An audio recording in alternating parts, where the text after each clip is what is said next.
ओम भगवते वासुदेवाय दशम स्कंध सप्तदश अध्याय कालीय दलन चरित सप्तदशरे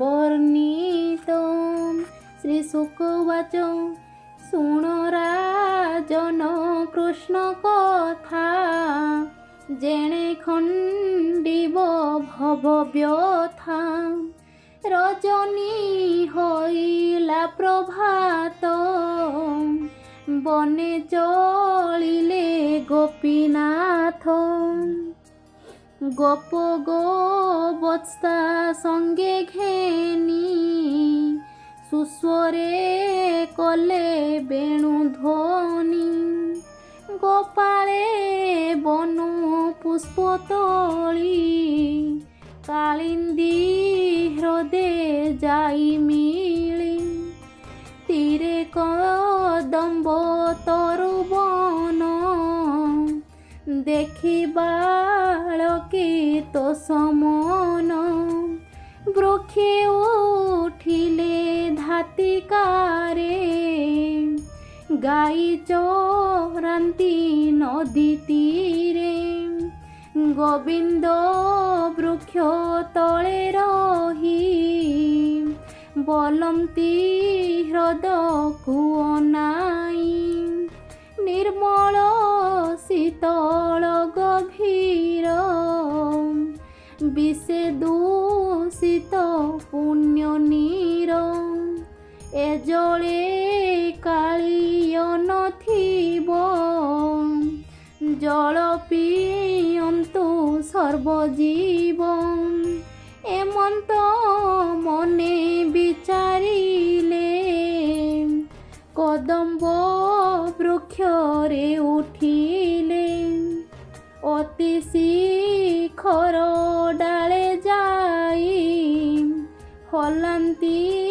जल कुअनाई अगाध जणु ऋषिकेश सर्पकु देले परबास शुणी परीक्ष मन तो से मुनि की पुछई हरसे अनेक काल जले थिला कृष्ण की अपराध कला हरिर महिमा अशेष संसार हिते परकाश माया मनुष्य अवतार गुपते रही नंद घर तार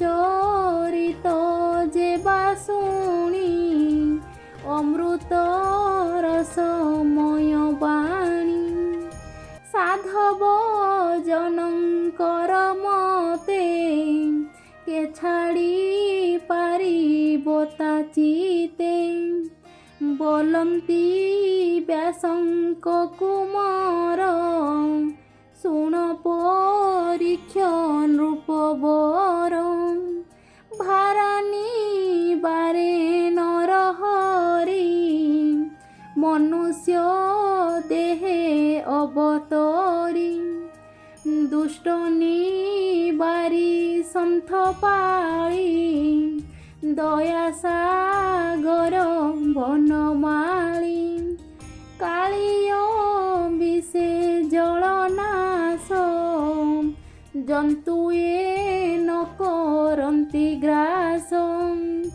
गरल जोगे जलबाए पक्षीए न उड़न्ति भये विशेषे गरल लहरी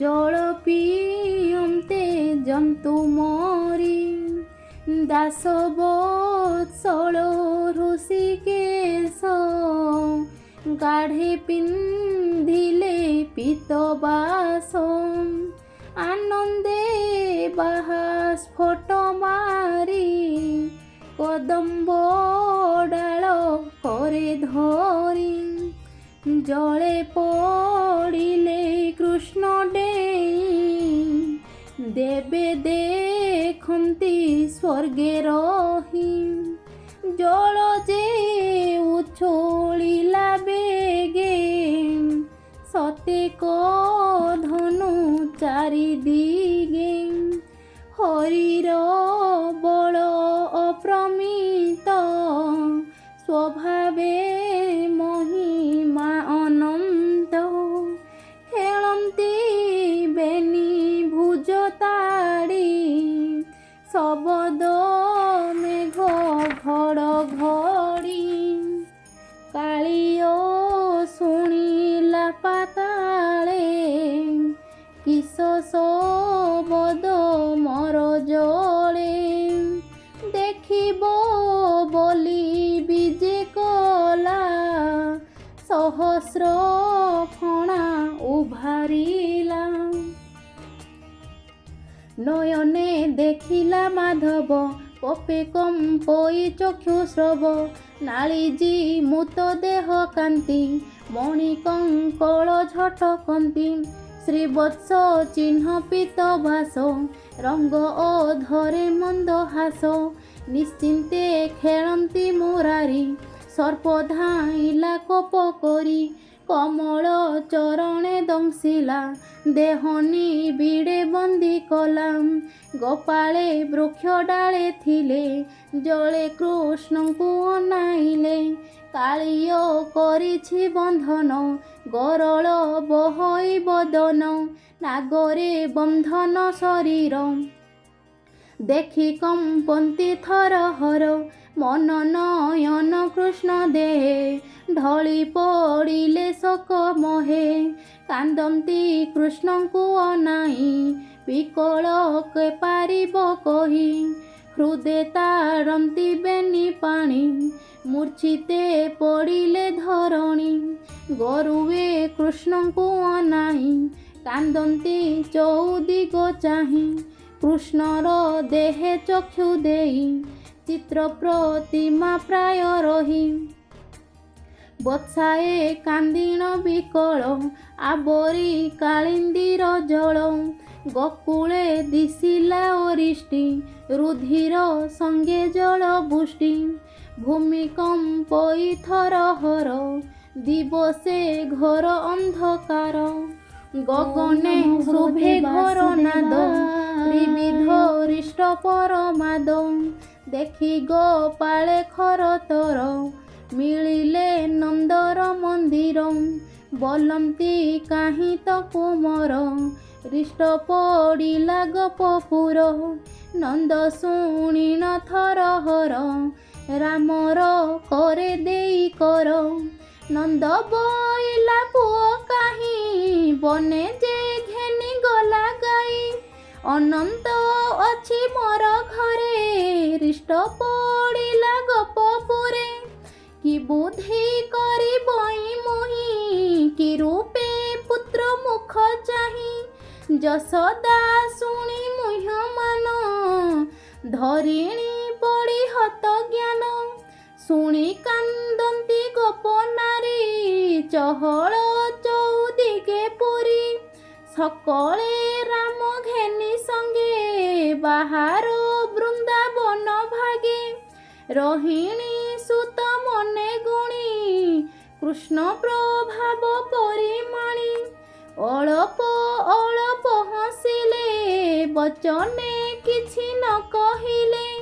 କୃଷ୍ଣ ଚରଣ ଚିହ୍ନ ଚାହିଁ ଚାଲନ୍ତି ଅଙ୍ଗୁଳି ଦେଖାଇ କମଳ ଜବାଙ୍କୁଶ ଚିହ୍ନ ଗୋରୁଙ୍କ ଖୁରା ଚିହ୍ନ ମାନ କାଳିନ୍ଦୀ ନିକଟେ ମିଳିଲେ ଗୋପ ଗୋବତ୍ସାଙ୍କୁ ଚାହିଁଲେ ଜଳେ ଦେଖିଲେ ଦାମୋଦର ନାଗରେ ବନ୍ଧନ ଶରୀର ବିଷ ଓ ନଳେ ଅଚେତନ ଗରଳ ବହଇ ବଦନ ଦେଖି କାନ୍ଦନ୍ତି ଉଚ୍ଚ ସ୍ୱରେ ଗୋରୁ ଗୋପାଳ ତୀରେ ତୀରେ।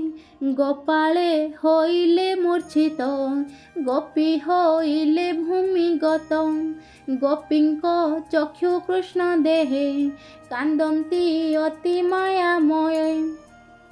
ପ୍ରଳୟ ମଣିଲେ ଜଗତ, କୃଷ୍ଣର ଦେହେ ସର୍ପାଘାତ। ସୁତଙ୍କୁ ଚାହିଁ ଅଚେତନ, ନନ୍ଦର ଦେହେ ନାହିଁ ଜ୍ଞାନ। ବାଳୁତ କାଳୁ ଯେତେ ଗୁଣ, ସୁମରି କାନ୍ଦେ ପୁଣ ପୁଣ। ଜଳେ ପଶନ୍ତେ କୃଷ୍ଣ ମାତ, ଗୋପୀ ଧଇଲେ ପାଦ ହସ୍ତ। ନିଶ୍ଚିନ୍ତ ଦେଖି ହଳଧର, ଆବରି କାଳିନ୍ଦୀର ତୀର।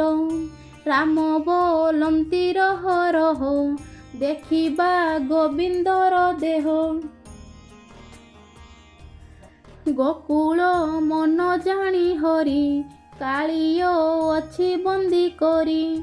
ଗୋବିନ୍ଦ ଶରୀର ବଢ଼ିଲା, କାଳିଅ ଛନ୍ଦି ନ ପାରିଲା। କୃଷ୍ଣ ଦେହ ତା ଦେହେ ଲାଗି, ସର୍ପର ଗଣ୍ଠି ଛନ୍ଦ ଭାଙ୍ଗି। ତକ୍ଷଣେ କୃଷ୍ଣଙ୍କୁ ଛାଡ଼ିଲା, ସମ୍ଭାଳି ନ ପାରି ବୁଡ଼ିଲା। ଉଠିଲା ଖଣ୍ଡେ ଦୂରେ ଯାଇ, ଗର୍ଜିଲା କୃଷ୍ଣଙ୍କୁ ଅନାଇ। ଫଣା ସହସ୍ରେ ଉଭାରିଲା, ଗରଳ ଅଗ୍ନି ଉଦ୍ଗାରିଲା। ଜିହ୍ୱା ବୁଲାଇ ଅନ୍ତରାଳେ, ନାଗ କୋଟିଏ ଛନ୍ତି ମେଳେ। ନାଦ କରଇ ଫୁଫୁକାର, ଗରଳେ ଦୃଷ୍ଟି ତା ପିଙ୍ଗଳ। କପି କୃଷ୍ଣଙ୍କୁ ଗୋଡ଼ାଇଲା, ଶବଦେ ବ୍ରହ୍ମାଣ୍ଡ କମ୍ପିଲା। ମାୟା ମନୁଷ୍ୟ ଅବତାର, ତୀରେ ଦେଖନ୍ତି ସୁର ନର। ଓಂ ଭଗବତେ ବାସୁଦେବାୟ।